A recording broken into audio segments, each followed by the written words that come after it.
Hi, everybody. Another exciting, in this case, afternoon. So it's a Monday, and I have invited these ladies to join me for this episode.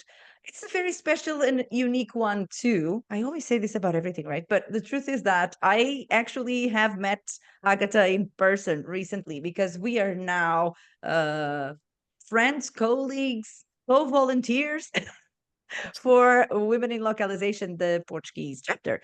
So the truth is that we met on the 10th of October for our first ever event in person, right? And I talked to her and I said, well, you guys, you need to come and present your company to everybody. And I love doing that, talking to people who have companies, who are involved in companies, who whatever they do in the company. I'm always interested in people in the industry from whatever perspective.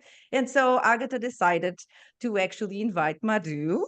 And for Madhu and I, it really is the first time that we're talking or meeting. And I already know a little bit about her. It just happened in the podcast conversation when we were just saying hi. But it's true that we have a lot of things in common, I think, as being immigrants, all of us for at least a period of our lives. So we just started talking about that. And you know how conversation flows. So I ended up knowing things that I was not planning to know before starting to record. But this is great to have you here. Thank you so much, Agata and Madhu, in this case, representing Summa Linguae. Am I saying this correctly? We will see. So it's like the Latin version, right? Latin from classic Latin, not Latino. And so it's just, let's get to know just your name, the way you pronounce your name, where you come from, just the basics before we start talking about, your background and everything else about you. So Agata, thank you so much for being here. Thank you. Thank you, Rita, for your invitation. Yes, that's true. I had the pleasure to meet you in person, and thank you very much for inviting us to the podcast.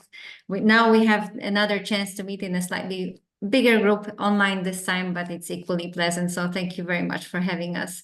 So to answer your question, how do we pronounce my name? It's a Polish name. So Yes. the first name is very simple, as you hear. Agata. I know that in Portuguese we add a little accent and it's Agata, it's more singing, but in Polish it's just Agata. I had never thought about that. We can train later on. And the surname is Szubstarska. So my name is Agata Szubstarska. As I said, originally coming from Poland, living in Portugal for the last 10 years already. Time is flying here. Yes, when you live well and you're happy, then time is flying. Localization, it is the industry I've been from the very beginning since I left the university.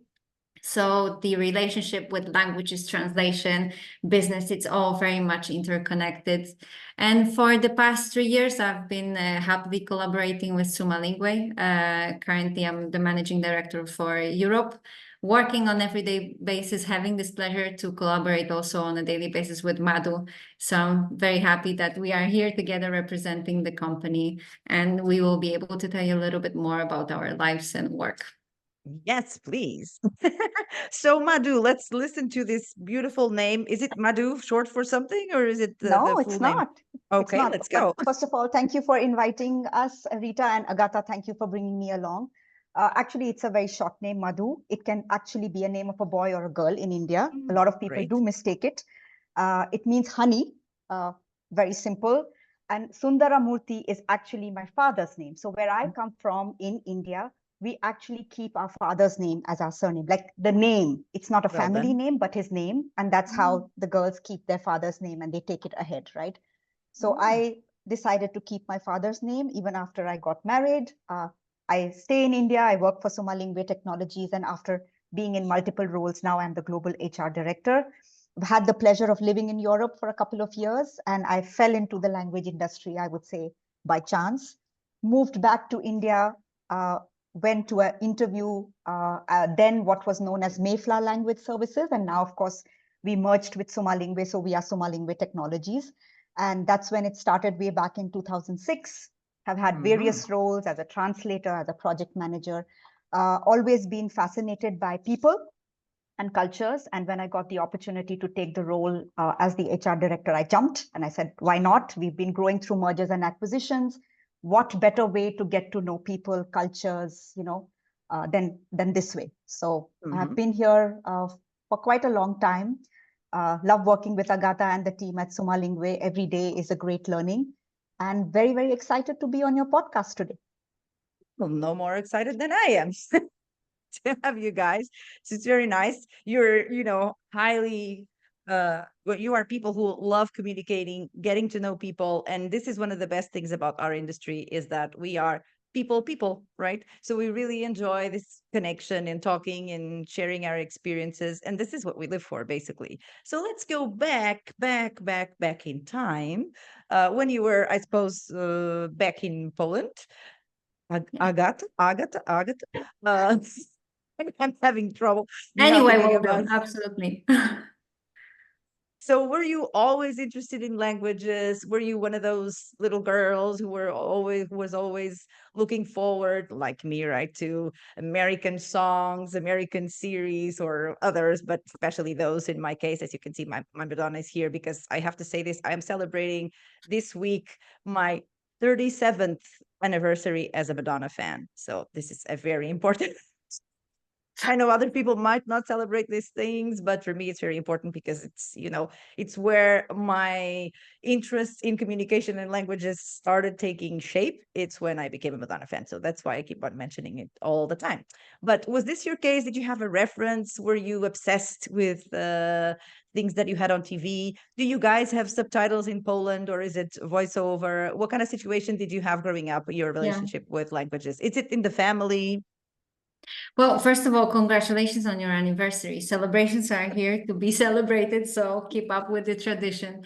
Well, it's a very good question, and I think I'm not going to surprise you with very multicultural background because I grew up in a very monolingual Poland, in a very monocultural family, and then I'm not sure if you ever happen to watch Polish TV, but it's very difficult for foreigners. It's very shocking because we just have a lector. So there is the original voice, and then there is a lector applied on that. Usually it's male's voice, and the male voice is speaking for all the personalities in the movie. Oh, so you have two voices simultaneously. We somehow get used to that. I know that when my husband goes to Poland, it's shocking and he absolutely doesn't understand how even people exist in that country and can watch TV. But this is how it is. So Polish, it's spread all around. There is at that time when I was growing up in a small city, I wasn't exposed too much to languages. But then something happened in my life, and it has to see with our holidays, family holidays in Italy, where I was just struck by lightning when I first heard Italian, and I thought, wow, this is a language when you speak with all the emotions, not so many diphthongs, you can just pronounce it so nicely. It's such a beautiful language. And then it was that moment when I woke up the day after and I told my mom, look, I think I'm going to leave Poland. And she probably thought that it's a 11-year-old speaking, like she'll change her mind. But as I was growing up, this idea of getting into languages was growing inside me. And soon I started learning English more seriously. And I took up all the exams for FCE and all the certificates.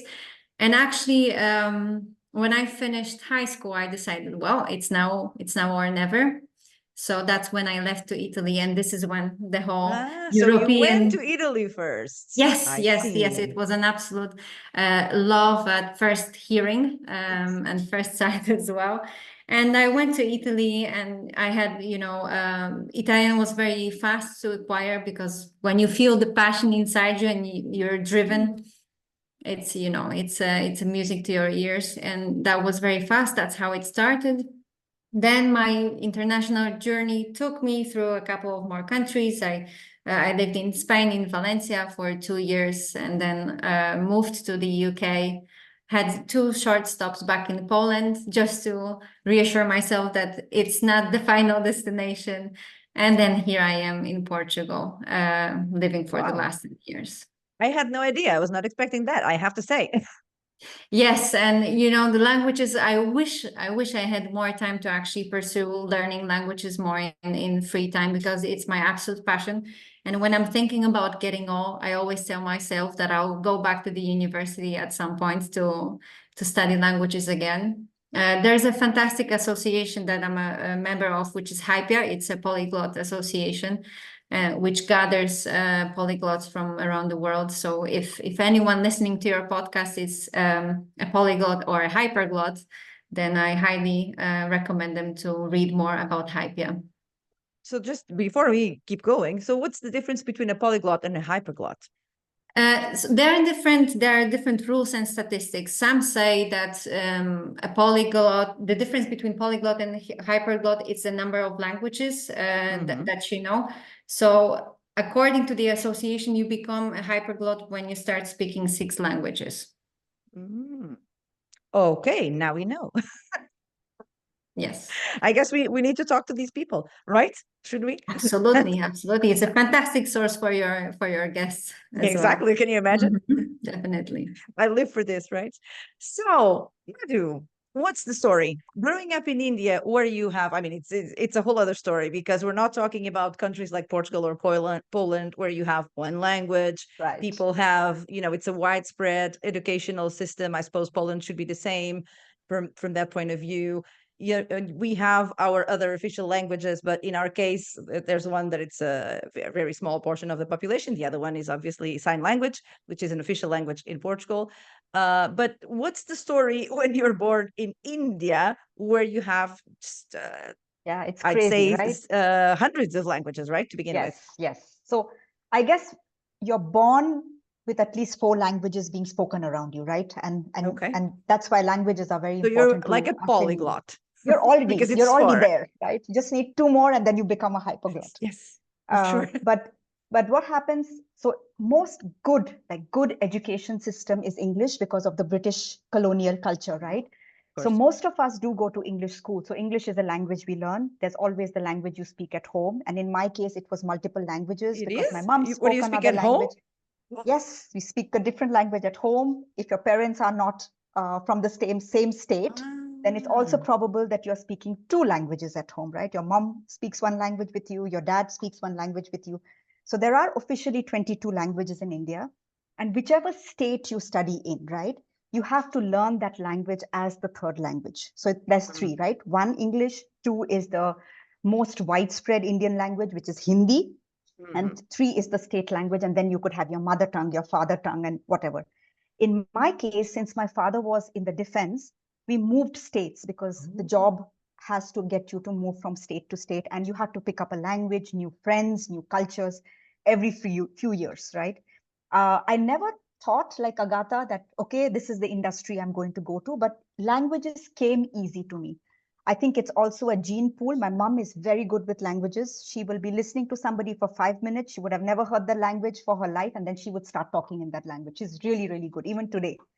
So languages were easy. They came by easy. I just found it easy to listen, to talk to people, and then try to put some words together and start a conversation. You can already see I talk quite a bit. So learned a lot of languages growing up in school. And then I actually trained to be an economist. So I'm a master's in economics, and I wanted to actually go into labor economics. That was my master's. My thesis was in labor economics, and you will be surprised to know it was to understand why female actresses get paid less than male, right? That was my topic. I thought I would go into the film world. Maybe Rita, I would have met you in Hollywood if I would have taken that Bollywood. path. Or Bollywood if I would have taken that path. But no, economics happened. I got my first job was at a recruitment firm. And then I got married and I moved to Germany. Started learning German, realized I loved the language, right? I also think, everybody tells me I think a lot like German, very structured, A, B, C, this needs to get done at this time. I have a calendar with all sorts of colors telling me what I need to do with my life. So love the language, love the people. So I would go to school in the morning, learn German, of course, from one of my favorite teachers who I'm in touch with even today. And then chance have it, one of my friends who is Greek was teaching English in a private Greek school. And she said, you know what, we are short of a teacher. You speak very good English. You've learned English as a British national because that's the English that you learn in India. Can you come and teach the kids? Because they need to write exams. They want to go study in the UK. They want to go to the US. So I said, okay. So learning German during the day, coming back home, getting some housework done, going back into the city to teach English to Greek kids.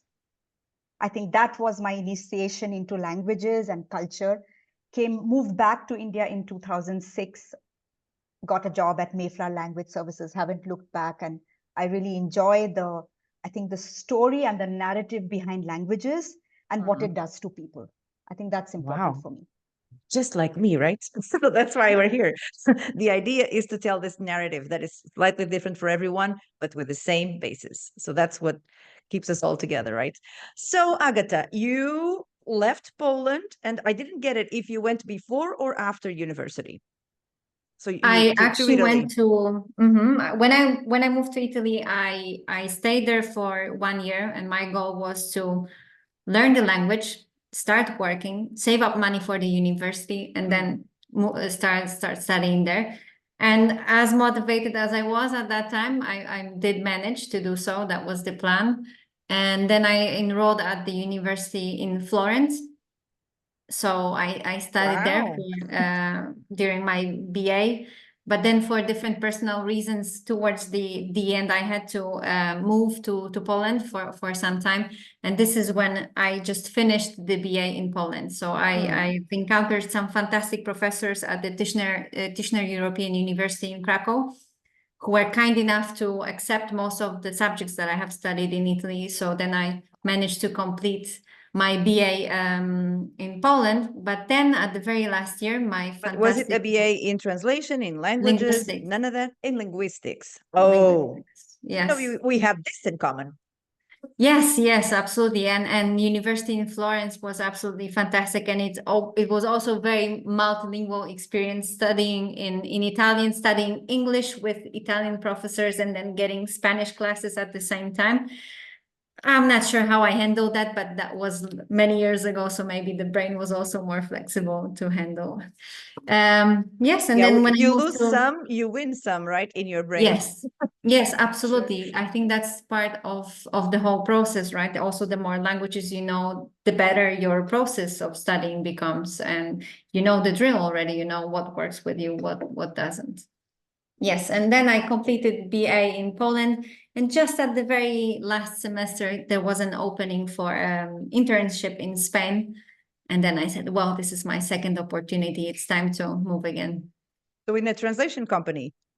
So it was a part of the Erasmus program, but not for studying. It was an opening for an internship. And at that time, that was, I believe, a tourist agency.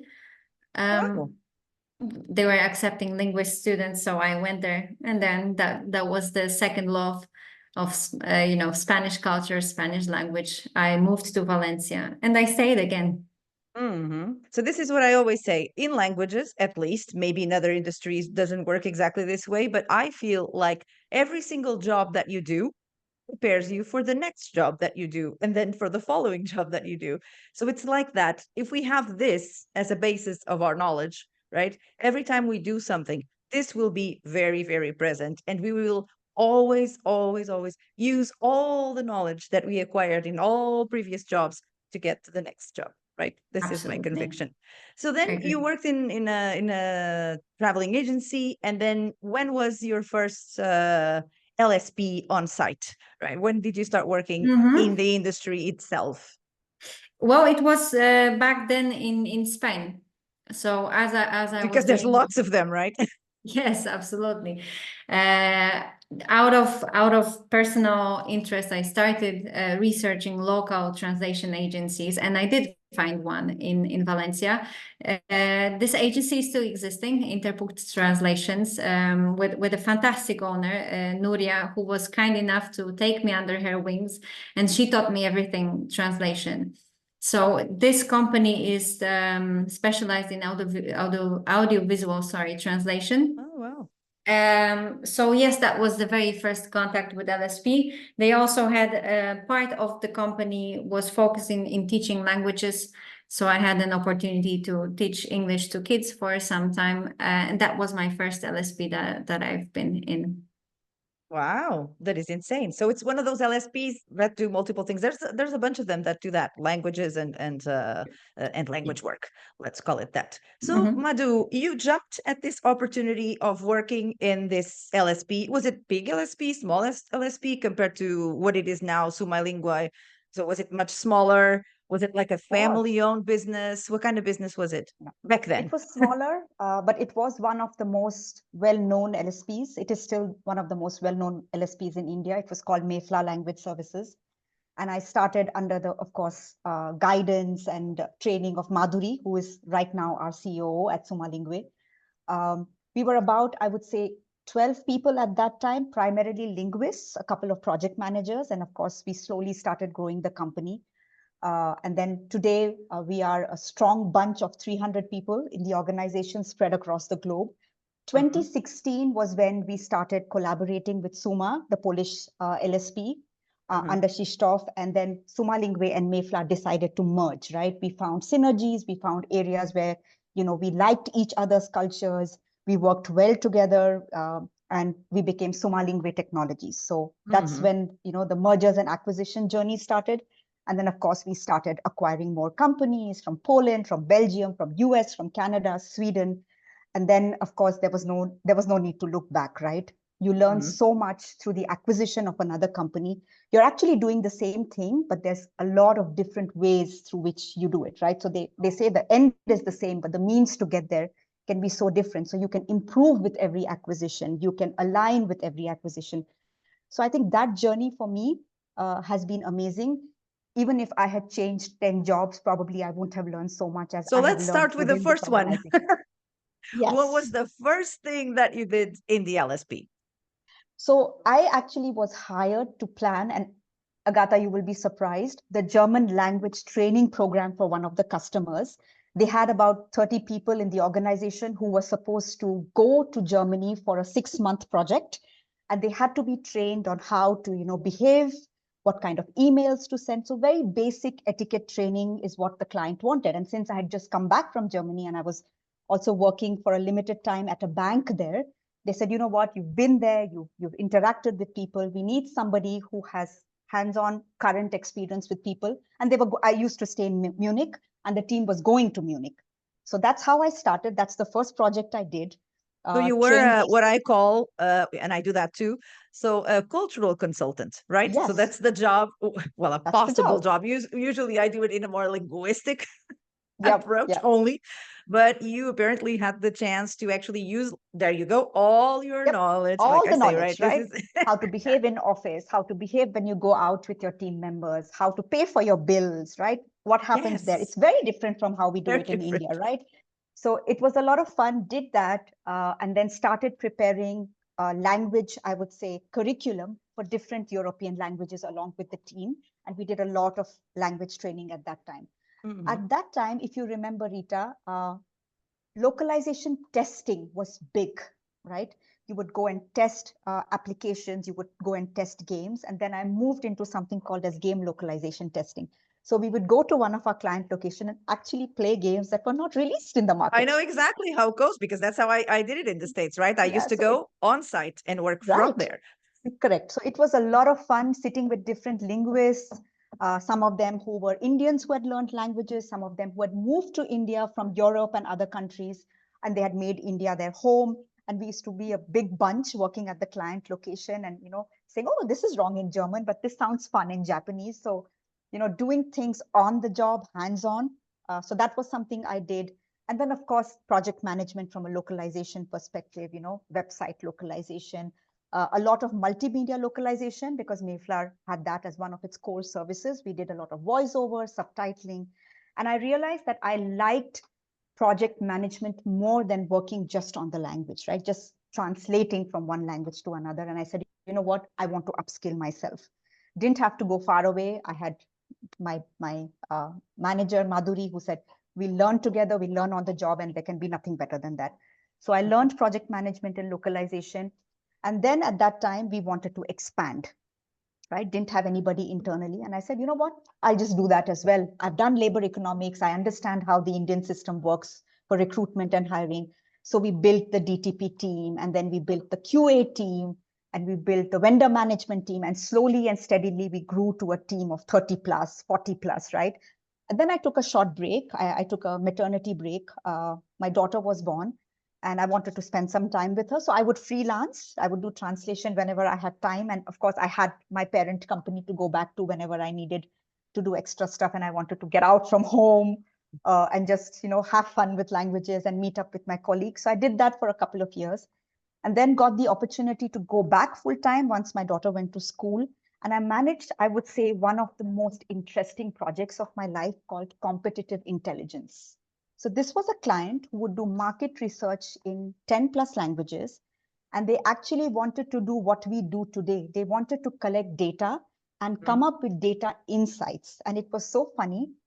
Their client was a junk food company, right? Not healthy food. And that company was actually sponsoring the Olympics. So imagine a junk food company sponsoring the Olympics that's all about health. And they wanted to collect user data, right? Comments, feedback, sentiment analysis, newspaper articles, journal articles, and see what was the impact of a junk food company, sponsoring something like Olympics. And I think that was a project that set us apart from who we were and helped us go to the next level of localization, because it wasn't something that a lot of people had done in India, right? So I loved that project, worked with linguists from across the globe, read comments from people who loved sports and hated junk food, or loved junk food and hated sports. There would be like a mixture of comments. And then we went on to work on those projects. And then, of course, the team grew. We got, we merged. And then I actually moved from, handling project management to operations in India, because Madhuri moved to Poland to be part of the headquarters. So I started taking care of the India office, and now I take care of global HR. So lots of hats I have worn, but I would say what I still enjoy the most, and I say it in a very funny way, is PPT, people, processes, technology. So if you have in that the order. people, yes, if you have the people, you can make the processes work, and processes can be augmented with technology. So that's what I love doing, and I've been able to do that in various roles within the organization at Summa, because we get those chances to go to different roles, apply vertically, horizontally, and work with some great people across the globe. Yes, wow, fascinating. That was a lot, right? That was a lot of moving around in the same place. I love that. So, Agata, what happened from Valencia onwards? Oh, well, the story is long, and I don't think Let's I'll be go. able to cover everything, but just in a nutshell, after Valencia, I headed to Poland for a short period of time again, and then departed to the UK. That's when Next LSP started, and in the meantime, a few more boutique agencies. There was a short German, not that short actually, almost over 2 years episode with a German company. And then I finally reached my destination where I am at the moment, joining Summa. So this is where I am for the last 3 years. And Summa, as Madhu said, it gives you the opportunities to wear lots of hats. And I had the pleasure also to move from different departments and learn from a multitude of really talented professionals. And I would like to shortly touch upon what Madhu said about the PPT process, because it's something that sometimes can be considered not so important, or people tend to say that the bigger the company, the less focus you have on the people who work there. But people are always the center of our attention. And when we speak about people, we don't mean the team members only, because we are surrounded by a very large group of vendors, and these are our people as well. So I think this is what makes the LSP experience the most important at the starting point, because you have people, then you apply processes to make it work between a multitude of people, and then you have technology coming in, which is another topic to be discussed, and this is the future, right? Yes, the future is always here, right?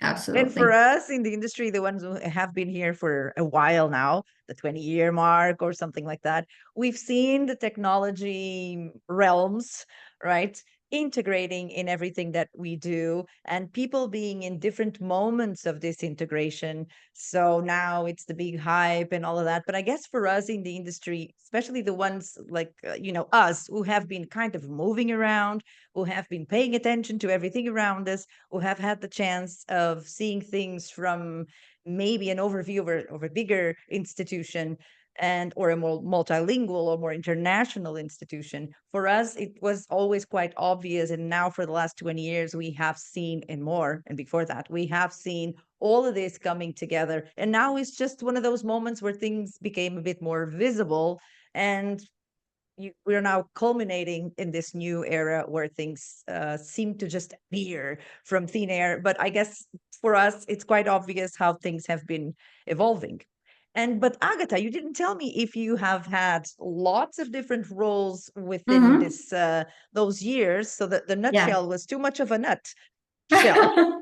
Yes, absolutely. Well, yes, I went through quite a lot of roles. So as Madhu said, I also had the period of becoming a translator. So this was You were a always. translator for some time. Yes, absolutely. It was always either a side job, or it was becoming my main source of income for sometimes. But the translator thing was always somewhere next to me. So yes, I've been a translator. I've also worked as an interpreter. Sometimes in Portugal, I also help the small local Polish community, and I would go to a court to interpret for Polish people here.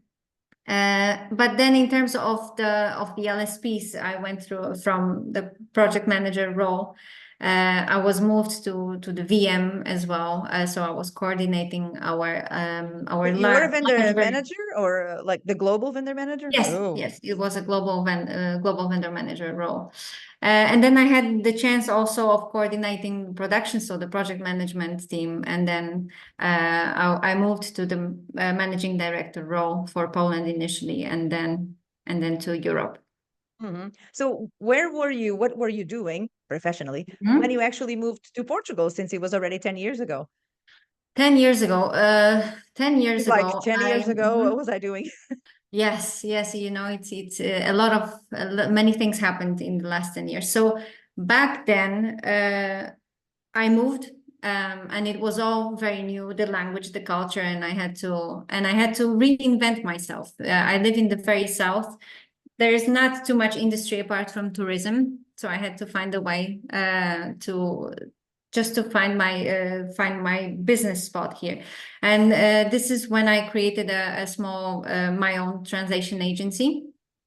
But soon after, first remote jobs started appearing on the market. So while I was trying to grow my own company, I moved to a German LSP with whom I worked remotely. And then I've also, after almost 3 years after I met Summa Linguae, and then I joined them out after 3 years. But yes, the beginning was just growing my small business here.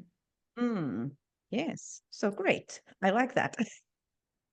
So you got to Portugal and you didn't think, oh my God, I'm going to work in something totally different. I'm going to reinvent myself or something like that. You were like, nope, this is what No, I I do. think the passion for languages was too big to be ignored.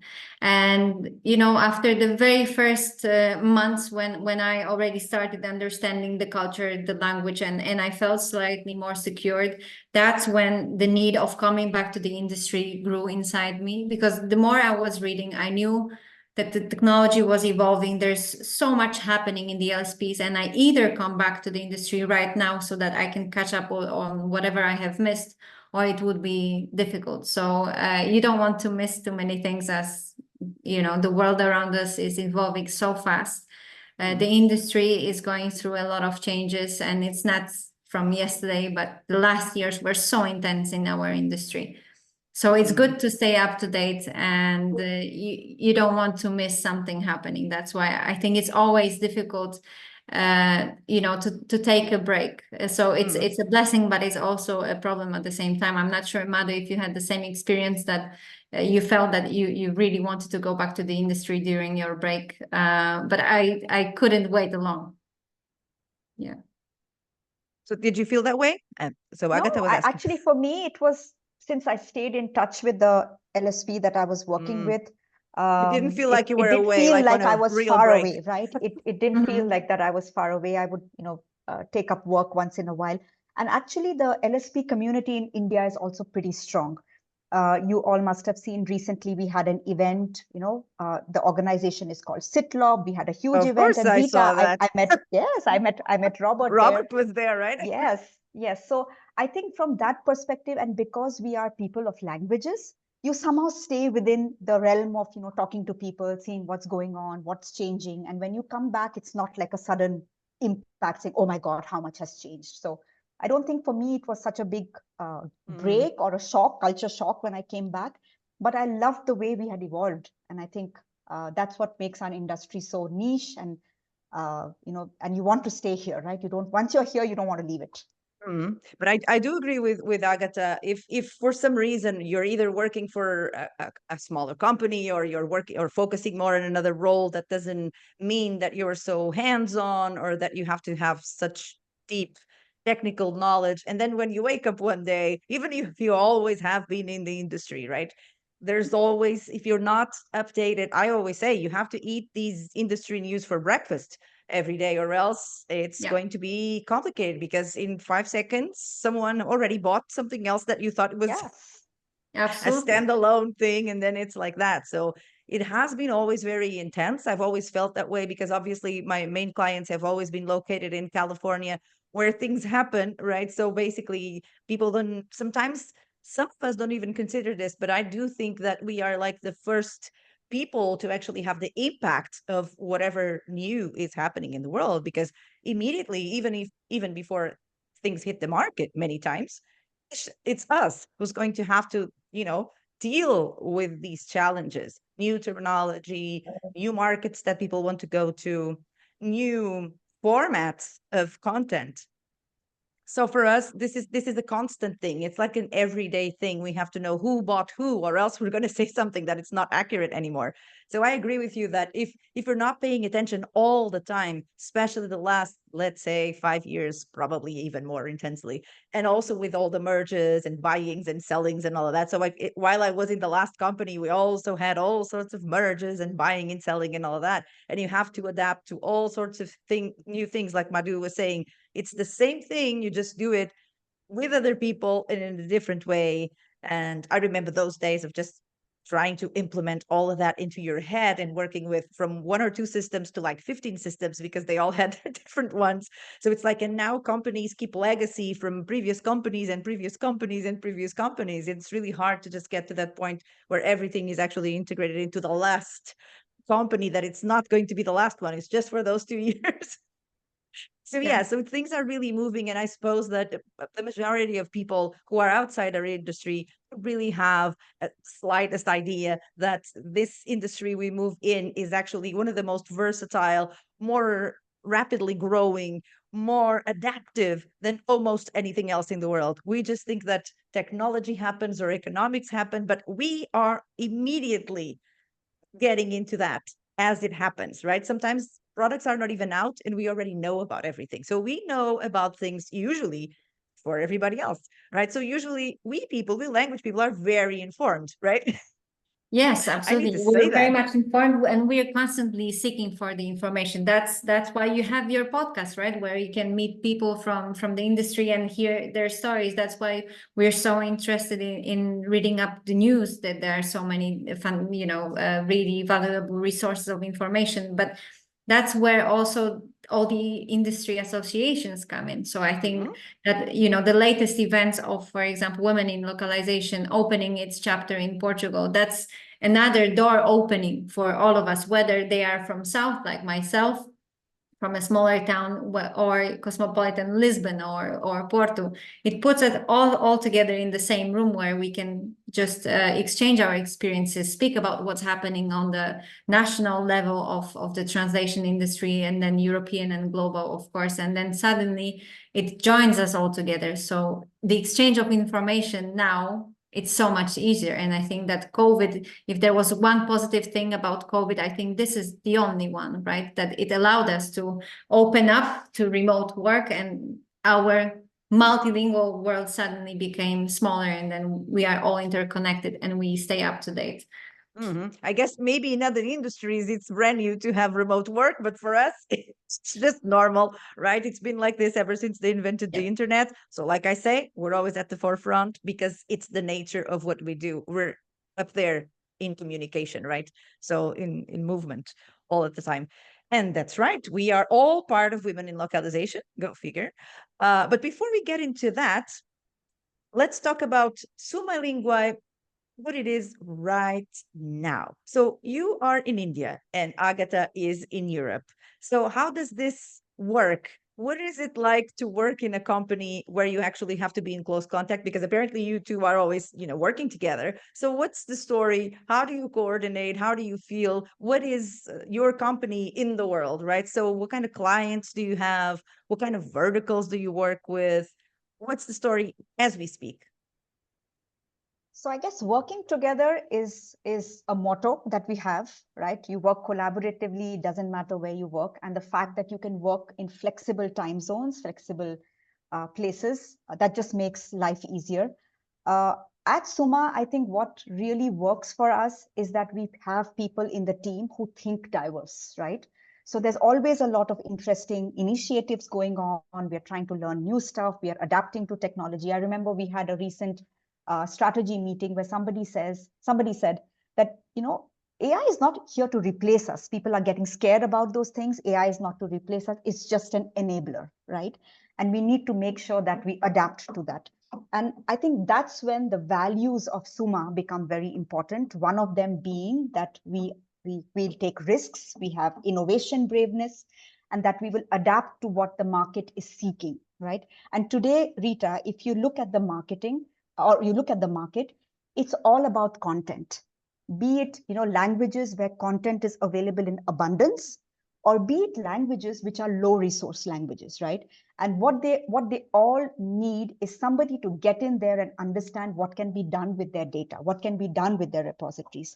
So of course we work with, enterprise localization customers. We work with I would say companies that want to establish themselves globally and slowly are growing from one market to another. But we also make sure that we provide them information as a trusted advisor, as a trusted consultant. And we say, okay, here is where you need localization. Here is probably where you will need data solutions, right? It's not localization. You might be having content just in one languages, but maybe data solutions is something that can help you.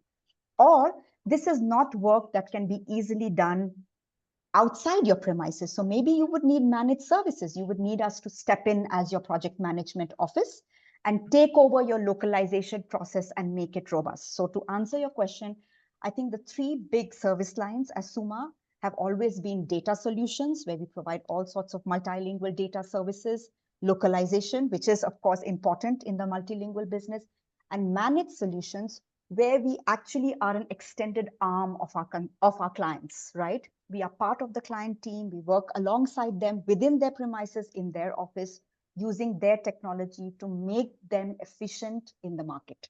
So those are the three big service lines. Of course, it has everything from e-learning localization to audio-visual. We do a lot of fun stuff, like I said, with competitive intelligence and business intelligence, where we are, mapping sentiments of different products in the market. So it's a bunch of activities that are geared to solving multilingual challenges, so that we make sure that when a customer goes out there in the market, they treat multilingual data with the importance that it deserves. So Agata, given the fact that you unlike Madhu, who has been in the company since 2006, so you just arrived not recently, but actually, it's a shorter period of time. So what is it about Summa that makes you stay and want to feel like you want to evolve in this company, keep going? What's the relationship between your vision and the vision of Summa, for example? Well, I think that Summa ticks a lot of boxes, because I think that from the team members' perspective, it allows us to stay up to date and be inside the environment where the changes are happening. So as Madhu said, AI is between us. It's an enabler. It's our optimistic scenario that we want to follow. And this is how we can participate in the change actively. So on one hand, we are focused on those three basic business lines. But if you combine it with a very multilingual, multicultural team where you have talents and specialists in different areas, it becomes a very dynamic environment to be in. And when we speak about people, just also like as Madhu mentioned, it's us, the core team, it's our vendors, but they are of course clients, and they are people that we take care of. So we listen to them, and then we learn how to be flexible and how to be useful to them. What are their needs that we want to meet, and what are the services we can offer. So I think that's what makes me always learn and learn. It's the fact, it's the proactiveness, it's the flexibility that we always want to offer. So as I said, every day is different. Every day there's a new challenge. Every day there's a new problem. And the best part of it that you have people that want to sit down, have a coffee together and say, okay, let's solve it. We have a problem, but we like problems because there is a need, there needs to be a solution. So I think it's this variety of people's, minds that are set in the same direction, with the fact that you're in the middle of the change, you're shaping the change, you are working actively on that. That makes it an unique experience because you don't feel the constant need to search for more. You have everything you need in-house. Wow, I like that. Very nice. So talking about now the other things that we do within the industry, right? So we said the three of us are involved in women in localization, but women in localization in India has happened before us in Portugal, I suppose, right? So it was like it's a thing that happened before.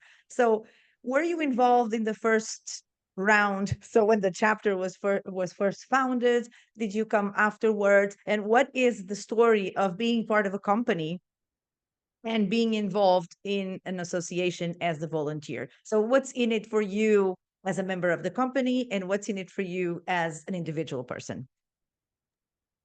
I think what's important, so yeah, India chapter happened before. I was part of the core team when the India chapter was born way back in 2019. Oh my God, it seems like it was many, many years ago. So if you know that at that time, NetApp was a company that used to actually initiate a lot of chapters, right? So Anna Schlegel reached out and said, there's an India chapter opening. Who would be interested in participating and being part of the core team? And the first thing I guess Madhuri told me is, now is the time to give back to the community, right? There's so much we've learned. We've worked with so many people. We need to start giving back. We need to help others who might need support. And we also need to make sure that India shows up on the map of localization. I think that was important for us because a lot of people did not even realize that there's such a big localization industry in India. And so Really? many Fortune 500 companies and the big fours are coming to establish, right, shop in India. Absolutely. I think And it's that been was like the that for goal. many years. Yes, and that was the goal. Give back to the community and get India on the map. So started off with the India chapter, was part of their mentorship team, had a lot of fantastic events together. And then, of course, I got the opportunity to contribute to the global community under Carrie Fisher, started working with the global community, the job board, mentorship program, increasing memberships. And then last year, I think I can very proudly say that I've been one of the most fortunate members who's grown within the women in localization community as well, like I did in Summa. I got an opportunity to be part of the board, and I lead the global community from a board sponsor perspective. And that, I would say, Rita, has opened up my eyes, and I can give a lot more, not only to the community, but also to Summa, because you learn from fantastic, dynamic women at the board. Each one of them is a powerhouse. And when you talk about any topic, right, it can be about women CEOs, or it can be about the impact that women have in the industry, like localization, right? There's recently a report on which Renato has commented, right, about what AI can do to the percentage of women working in the localization industry. And those conversations are I would say, I won't say they are heated, but everybody has their opinion and they are strong voices. And you can take back from each one of them and see, okay, now if I have to, work on something like this at Summa, what is it that I can use from a community like Women in Localization? And then I tell people at Summa, for example, when I came to know about the Portugal chapter, I said, Agata, this is it, right? Jump into it. There's so much that you will learn and so much that you can contribute given the kind of value that you bring to the localization industry.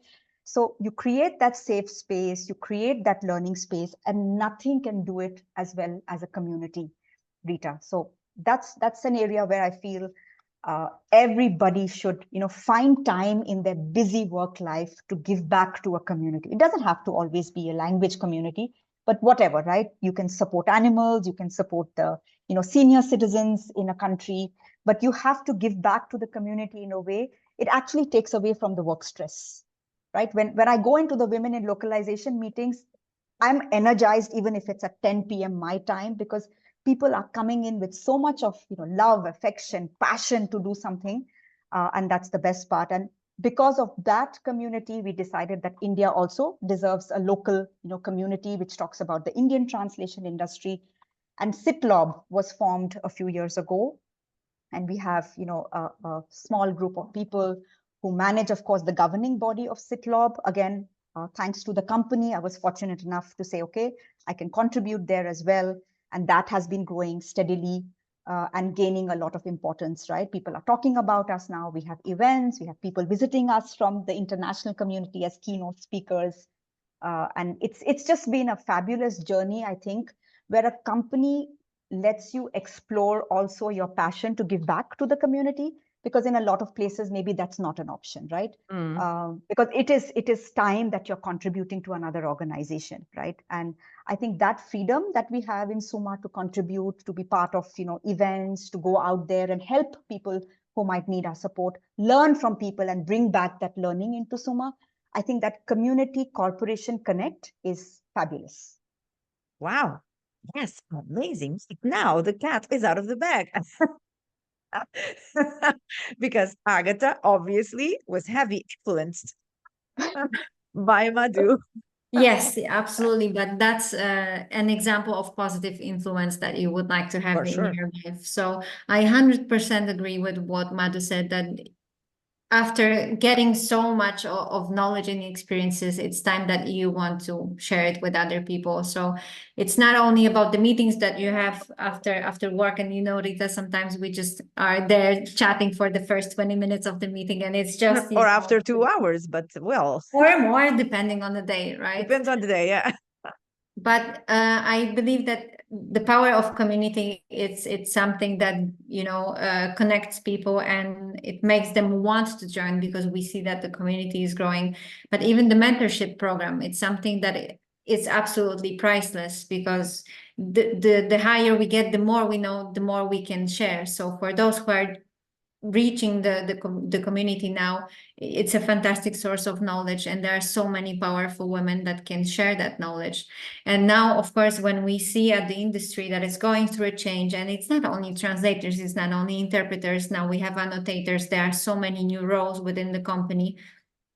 It gives them access to all the legacy information that is out there.